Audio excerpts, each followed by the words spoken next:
Lição de número 143. Legião do mal.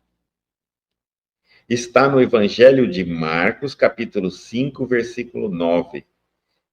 Jesus lhe perguntou, e perguntou-lhe, qual é teu nome?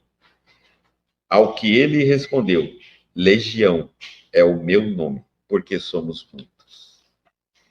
Essa passagem gerou até biografias de livros. Como a gente adora falar do mal. Como a gente gosta de enaltecer o mal. Como a gente gosta de... Olha, tem gente que consegue falar até a hierarquia que o mal tem. Onde eles moram, como é que eles vivem. Eu fico pensando assim, nós cristãos, queremos saber muito do mal ou queremos saber do bem? Do mal nós viemos para lá, ainda estamos atolados em muita coisa. Eu quero saber do que eu não conheço, do bem, da evolução, dos anjos. Mas tem gente que adora falar do mal. E pior, que enaltecem tanto o mal que você lendo dá a impressão que eles têm mais poder que o bem. Vamos lá, vamos ler primeiro, depois a gente vai comentar.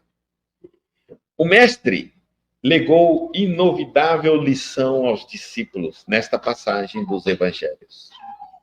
Dispensador do bem e da paz, aproxima-se Jesus do espírito perverso que o recebe em desesperação. O Cristo não se impacienta, indaga carinhosamente de seu nome, respondendo-lhe o interpelado. Chamam-me Legião, porque somos muitos. Os aprendizes que o seguiam não souberam interpretar a cena em toda a sua expressão simbólica. E até hoje pergunta-se pelo conteúdo da ocorrência com justificável estranheza. É que o Senhor desejava transmitir imortal ensinamento aos companheiros de fé redentora. À frente do espírito delinquente e perturbado, ele era apenas o interlocutor.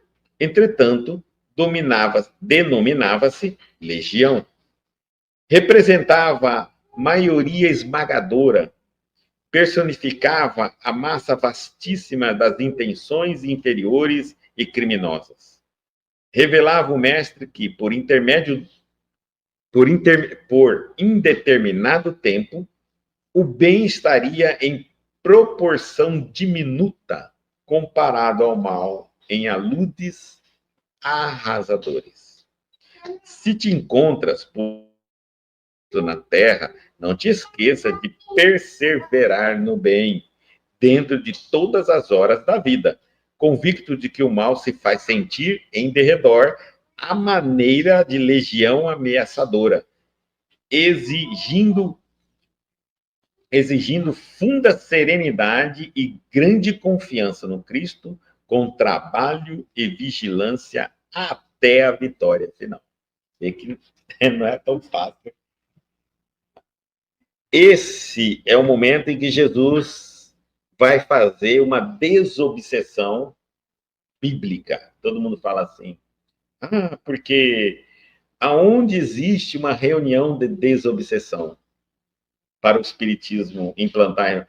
Já tem. Esse aqui é uma delas, tem várias outras passagens também. Também tem reuniões mediúnicas sem ser desobsessão na Bíblia.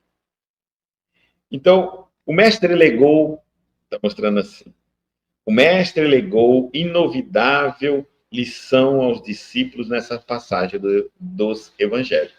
Ele vai mostrar, nos ensinar uma coisa muito importante.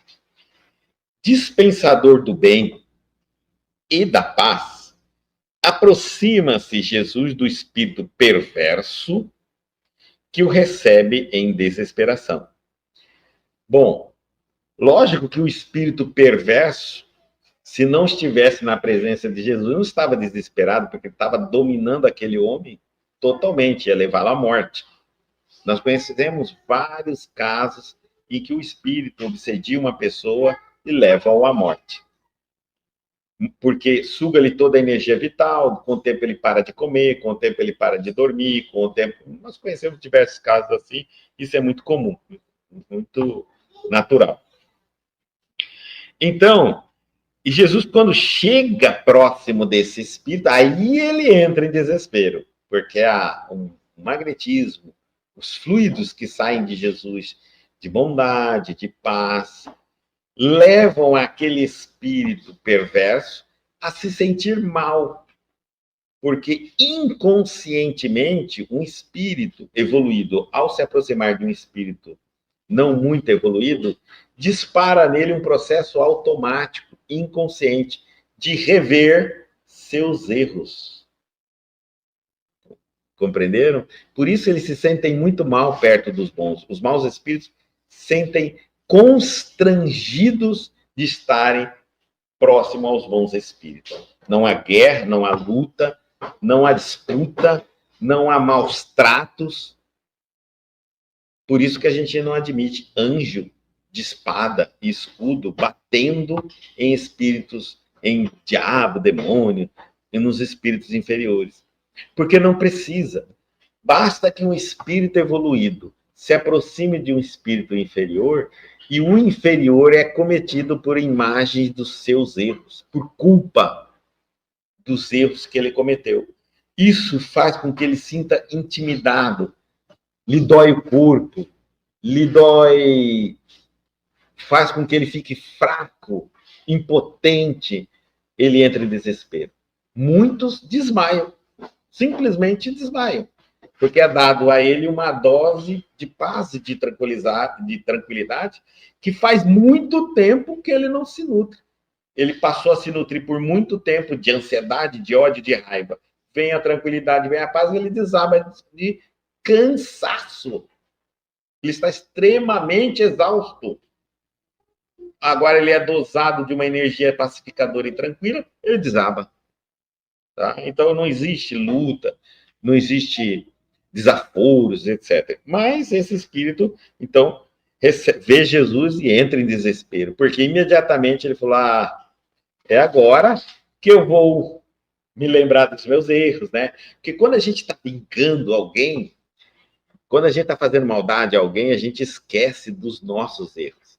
A gente parece aquele senhor da justiça. Nós sabemos tudo, nós podemos tudo, aquela pessoa que nos fez mal vai pagar até o último centavo. É natural que quando eu estou movido por essa vontade de vingança, esse sentimento de vingança, eu penso que eu sou o cara mais perfeito do mundo. É essa hora que o benfeitor, o espírito bom, nos faz tremer a mão da espada que a gente cobra a justiça, porque é a mesma mão que injustiçou milhares de outros irmãos. Por isso que eles ficam fracos. Então, aqui ele diz assim: recebem desesperação. O Cristo não se impacienta, não fica impaciente. A gente vê muitas vezes as pessoas maltratando os espíritos inferiores, chamando, intitulando de demônios, de Satanás, de não sei o quê, e manda embora e tal. Imagine um dia que você for recebido assim por alguém da sua família. Sai, demônio, sai, Satanás. Né? O fato de você ter morrido não te torna nem santo e nem demônio. Então, o Cristo não se impacienta. Fica tranquilo. Afinal de contas, ele está conversando com um irmão inferior a ele. Por que ele estaria impaciente? Indaga, pergunta, carinhosamente de seu nome. Olha só, como é teu nome? Interessante, fazendo um laço de amizade, mostrando o amor dos espíritos superiores aos inferiores, né? Eu já ouvi falando pessoas gritando: não, esses espíritos, você não tem que travar diálogo, não, expulsa mesmo. E ele pergunta: como é o seu nome? Aliás, Jesus faz várias desobsessões na Bíblia, e nós vamos um dia fazer uma palestra de um estudo dessas desobsessões, da maneira como ele trata os espíritos em todas as suas instâncias. É muito interessante. E ele diz assim, carinhosamente, de seu nome: E respondendo-lhe o interpelado, então o Espírito responde: chamo-me Legião, porque somos muitos. Oh, aqui então se entendeu muitas pessoas que era um monte de espíritos que estaria chefiado por um único que se apresentava a Jesus. Pode ser isso? Pode, pode. Às vezes eles ficam trocando, né? Vampirizando uma pessoa e eles trocam de posição para que cada um receba a sua parcela da energia que ele vampiriza. Por exemplo, a pessoa que bebe, a pessoa que usa droga, a pessoa que fuma, ela tem uma legião de espíritos em torno dela que trocam gradativamente de lugares para receber aqueles fluidos densos que advêm do vício. E esses espíritos, eles aumentam a quantidade com o tempo, por isso que a pessoa que consome o vício aumenta a quantidade da substância viciada até entrar em overdose, como alcoólico, cigarro e tudo mais. Então, pode haver isso? Pode. Mas por que não poderia haver um só espírito? Espírito mal, ele fala a verdade, ele é justo, ele fala o que é correto. Então, provavelmente, quando ele disse somos muito, ele podia estar falando a verdade, mas podia estar mentindo. É normal. Todos nós temos vontade de ser o maioral em tudo que a gente faz. Em tudo. Se eu faço algo bom, eu sou um máximo de bom. Se eu faço algo de ruim, eu sou um máximo de maldade também. Existe um ditado que diz assim: eu dou um boi para não entrar numa briga e uma boiada para não sair dela. Isso é a prova clara de que eu quero fazer tudo bem feito. Tanto a bondade quanto a maldade. Se cair no meu raio de ação, eu sou terror, o mais mal de todos. Então, é natural que aquele espírito quisesse ser visto como um comandado de uma legião de espíritos. Isso intimidaria Jesus ou quem ali estivesse. Meu Deus, são muitos, eu sou só um, né? Ou também, simplesmente, ele se sentiria, afinal de contas, Jesus era um espírito evoluído, ele ia falar: não, eu sou um João Ninguém. Ah, não, então eu também sou uma legião. Somos muitos. Pronto. Ótimo. Os aprendizes que o seguiam não souberam interpretar a cena em toda a sua extensão simbólica, natural.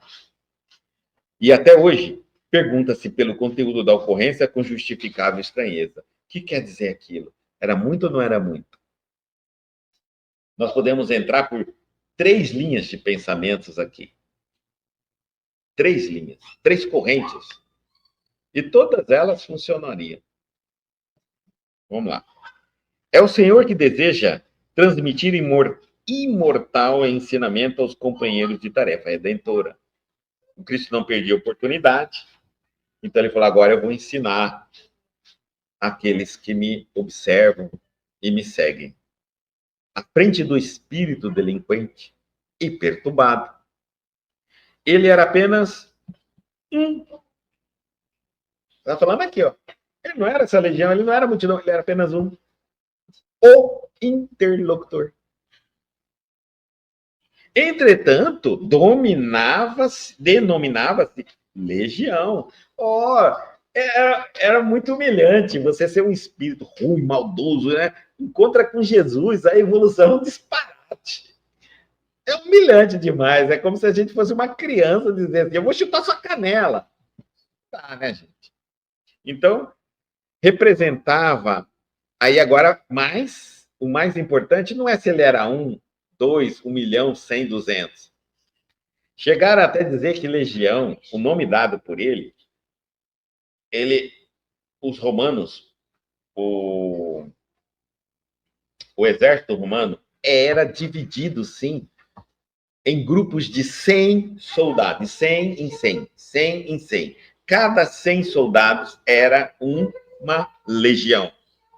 E o comandante dessa legião de 100 homens era um legionário. Então era assim que funcionava. Por isso que ele quis dizer também assim. Era uma forma popular de dizer, somos uma legião, somos 100. Era o comum daquela época. E ele diz assim, mas pode ser também que ele representava, aí vai entrando Emmanuel assim, Emmanuel, para mostrar que, ao invés dele pensar que era 1, 2, 3, 4, 5, 6, 7, 8, 9, é melhor a gente entender o que isso significa em profundidade na minha vida.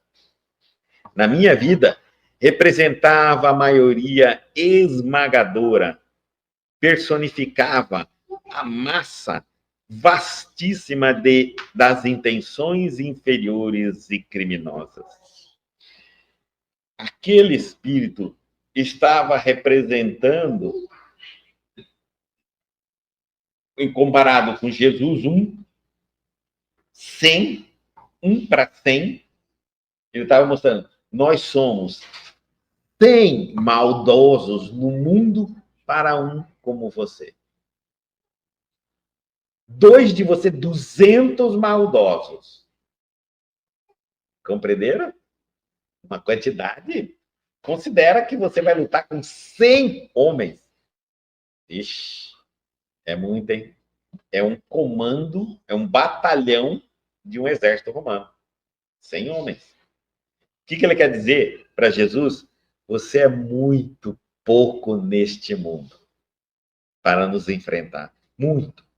Mas ele não está falando dele e de personagens, outros espíritos. Ele está falando assim: você é uma bondade, é uma luz, é um pensamento bondoso, mergulhado em 100 do ser humano podre, 100 de perversidade, de injustiça, de injúria, de maldade, de ciúme, de raiva. São 100 perversidade humana para um apontamento celestial. Está dizendo assim, tem certeza, Jesus? Você quer libertar? Olha aí, olha a mensagem dele. Você quer libertar a humanidade? Tua ideia é uma. Teus ensinamentos, amor. Contra tantos que é contra o amor inerente ao homem, você não é ninguém. Perceberam? Você não é ninguém. É mais ou menos assim que a gente sentiu quando Jesus foi crucificado. E a humanidade inteira totalmente diferente. É isso que ele quer dizer. Vamos lutar mesmo? Realmente você vai me afrontar? Eu sou uma legião. Você ainda vai ter que convencer o coração de cada homem. Eu já sou inato de todos os homens. Eu sou o vício de todos os homens. Eu sou o defeito de todos os homens. Eu sou a ignorância de todos os homens. E você está chegando agora. Olha só. Então ele representava a maioria esmagadora, personificava a massa vastíssima das intenções inferiores que nós trazíamos e criminosas, e todos nós. Revelava o mestre que, por indeterminado tempo, ele está falando assim, o bem estaria em proporção diminuta, seria muito pouco, comparado ao mal em aludes arrasadores. Então, olha, gente, aquele quadro que nós estamos vendo, aquela foto do tempo de 2000 anos atrás, ela simbolizaria que isso seria a realidade do nosso planeta por milênios de anos. Levantaria um do bem contra 100 do mal. Um do bem contra mais 100 do mal. Isso, se nós fôssemos ver numa representação externa. Agora vamos ver na representação interna nossa. Olha lá, psicologia profunda. Vamos na psicologia profunda. A cada um pensamento seu que diria assim,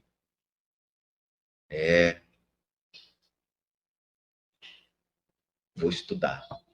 100 pensamentos vícios, defeitos, maus pendores levantaria contra. E diria assim para você, tem certeza? Eu diria assim, vamos colocar assim, vamos supor que o ego, se fosse ego do ciúme, ego da inveja, vamos colocar assim, vamos supor, não é assim, vamos colocar. O ego fosse vários personagens. Então, ego do ciúme, ego da inveja, ego da maledicência, ego da raiva, ego do ódio, ego da ganância, ego do materialismo. E agora, e o espírito seu quer evoluir. Então você recebe uma mensagem assim. Acho que eu vou fazer reforma íntima, mas que eu vou estudar a reforma íntima sem egos levantes. Tem certeza que você vai brigar contra nós? Você vai criar uma guerra interna na sua cabeça. Desde a hora que você levantar até a hora que você deitar, você vai estar combatendo seus pensamentos, seus sentimentos. Há tanta coisa que você já faz há anos e anos, você vai parar de fazer? Olha só. Há tanto tempo você sente determinadas coisas. Tudo bem que está errado, mas você já aprendeu a conviver com isso. Vai parar de sentir. Tudo isso pelo Cristo? Pensa bem se você vai estabelecer essa guerra. E aí ele diz assim, revelava o mestre que por intermediário do tempo, por indeterminado tempo, ou seja, por muito tempo ainda, que não estava previsto quanto, o bem estaria em proporção diminuta comparado com o mal em atitudes arrasadores. Então nós iríamos assistir ainda muita maldade. Inclusive maldade em nome de Deus. Maldade em nome do... Mentira em nome da verdade, tudo. Aí ele diz assim, se te encontra, pois, a serviço do Cristo na terra, se você já acordou, já despertou, já entendeu o que é passageiro, já está colocando o mestre no centro da sua vida íntima, dos seus pensamentos, seus sentimentos, está querendo aprender os seus ensinamentos e colocar em prática na sua vida, lembra que a gente falou, né? Então, não te esqueça de perseverar no bem, ele está falando. Você vai encontrar muitas legiões na sua frente, mas essas legiões não são aqui fora, espíritos obsessores, mal, trevas, como a gente fala. Não. A guerra maior é lutar contra você mesmo. Essa é a guerra maior, tá? Por isso que ele está falando, persevera no bem, que não é fácil, não. Porque, de repente, um sonho seu, uma vontade sua, de repente você acabou de descobrir que ela está totalmente chocando com evolução espiritual, com verdadeira progresso espiritual. E agora, você vai abandonar esse sonho? Você vai abandonar essa trajetória pelo Cristo? Então, se te encontra, pois, a serviço do Cristo na terra, não te esqueça de perseverar no bem, porque não vai ser fácil. Dentro de todas as horas da vida.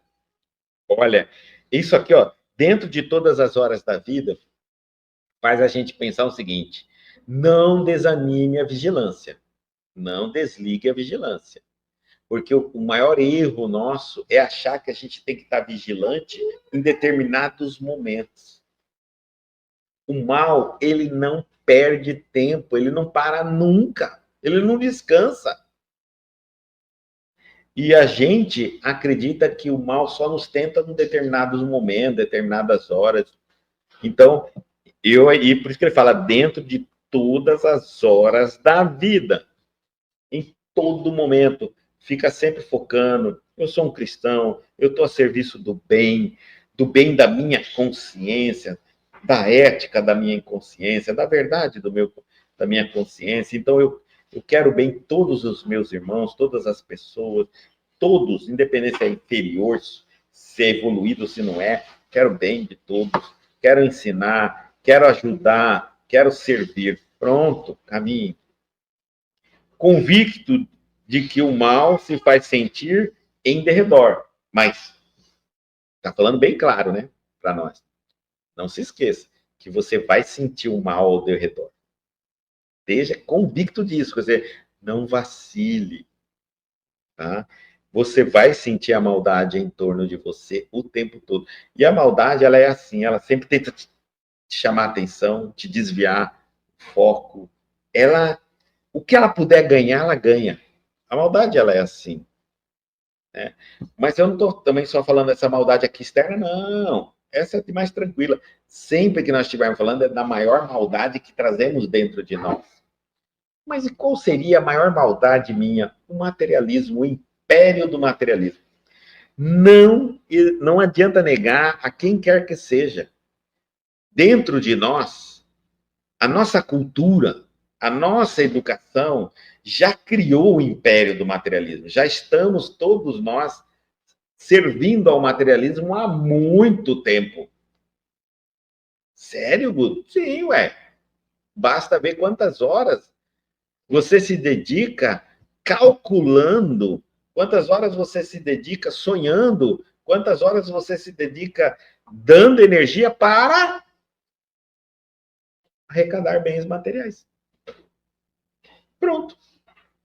E quando você faz isso para arrecadar bens espirituais? Compara. Você já está dentro disso. Então, é uma luta titânica. O mal está do seu lado o tempo todo. Você olha uma propaganda bonita e aquela propaganda já te convence que você precisa disso. E você vai trabalhar, vai se matar para comprar aquilo ali. Às vezes compra e vai se matar para pagar. Daqui a pouco você olha isso, daqui a pouco você olha aquilo, daqui a pouco... Enfim, o mal está o tempo todo te cercando. Veja que não é o mal dos outros. O pior é o mal que está dentro de nós. Porque esse é o mal que a gente luta quieto contra nossas más inclinações, má vontade, a preguiça, vai indo tudo. Aí ele diz assim, e ele, como que o mal se faz sentir à sua volta? O mal, ele é intimidador. Então, ele não vai fazer você sentir um malzinho, não. Ele vai fazer a maneira de legião ameaçadora, exigindo funda serenidade e grande confiança no Cristo. O mal, ele não vai te assediar simples, um chamadinho, não. Ele vem como se fosse uma legião, como se você pensasse assim, ó, ixi, isso aqui eu não vou vencer, não, é melhor ceder. Ixi, isso aí todo mundo faz. Não é assim que ele vem? Ele vem sempre amparado por uma multidão de padrões. Então, fica até covarde você pensar assim, por que mesmo que eu não vou aceitar uma propina? Por que mesmo que eu não vou fazer uma maldade? Milhões de pessoas fazem. É uma legião. Você chega a ser pequenininho.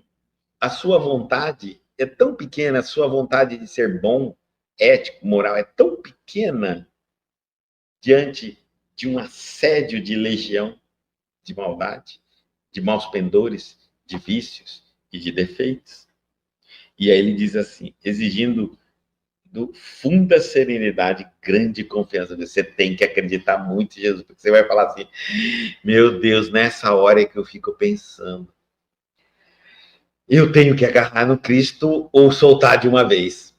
Porque se der certo, consegui. Mas se não der certo, eu vou me estrumbicar. E aí ele diz assim, com trabalho, aí como que é a nossa confiança no Cristo? Ele vai mostrar até como a gente confia em Cristo. Não é ficar parado, não. Com trabalho. Essa confiança tem que ser vista atrelada ao trabalho. Eu fico fazendo, praticando aquilo que eu acredito que é o certo. É verdade, tá, gente? Tudo na vida que você faz bem feito é porque você praticou. Se você não praticar, você não faz bem feito. Então, se você quer ser uma pessoa boa boa mesmo, bem feito, pratique a bondade, pratique a bondade, pratique a bondade. Que ela vai começar a praticar, se você começar a praticar a bondade, ela fica até uma coisa natural sua, um padrão de comportamento. E pronto, aí você nem mais se sacrifica para ser bom, porque você é bom naturalmente. Já acostumou. E aí, com trabalho e vigilância. Agora também fique vigilante. Porque é naquilo que a gente sempre pensa assim, vou descansar um pouquinho. É ali que entra o mal. Com trabalho e vigilância até a vitória final. Nunca diga que venceu. Nunca diga que você é bom, que se tornou bom, até que esteja consumado. O que eu quero dizer? Não relaxe. Não pensa assim. Eu não sou bom. Não. Guto, eu perdoo. Não pensa. Ainda não te aconteceu nada no nível que fizesse você entrar em xeque sua capacidade de perdoar. Não diga assim, eu não sou materialista, não. Não diga. Você não sabe o que na realidade pode fazer você colocar em xeque o seu materialismo.